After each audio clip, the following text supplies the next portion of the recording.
very briefly about the auto strike. I'd like to say a few words about the contract negotiations between the United Auto Workers and the big three auto companies. You know, I've been in touch with both parties since this began over the last few weeks and over the past decade.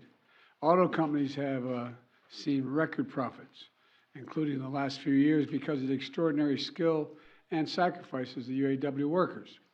But those record profits have not been shared fairly, in my view, with those workers. Just as the Treasury Department has released a report pointing out that the most comprehensive report ever dealing with how unions are good for both union workers and non-union workers and the overall economy. Unions raise workers' wages, they said, incomes, increase home ownership, increase retirement savings, increase access to critical benefits like sick leave and child care, and reduce inequality, all of which strengthen our economy for all workers. That's because unions raise standards across the workplaces and entire industries, pushing up wages and strengthening benefits for everyone. That's why strong unions are critical to a growing economy and growing it from the middle out, the bottom up, not the top down. That's especially true as we transition to a clean energy future, which we're in the process of doing. I believe that transition should be fair and a win-win, for auto workers and auto companies. But I also believe the contract agreement must lead to a vibrant, made-in-America future that promotes good, strong, middle-class jobs that workers can raise a family on.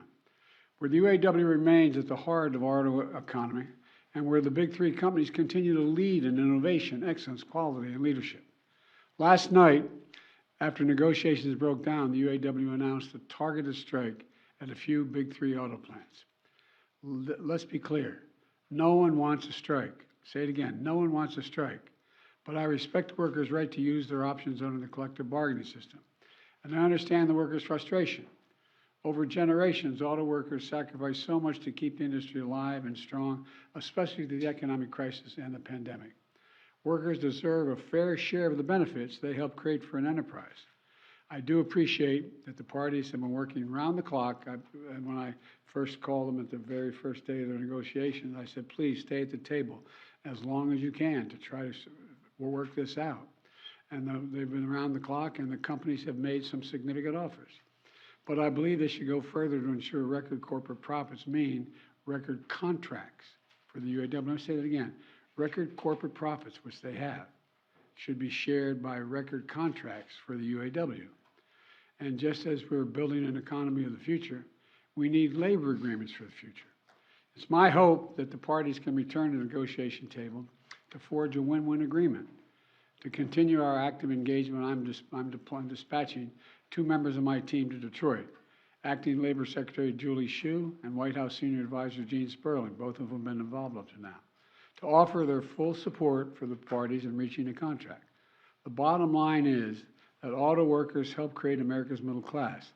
They deserve a contract that sustains them in the middle class. So thank you very much. That's all I'm going to say. Thank you. Mr. President, at what point would you get directly involved in the negotiations?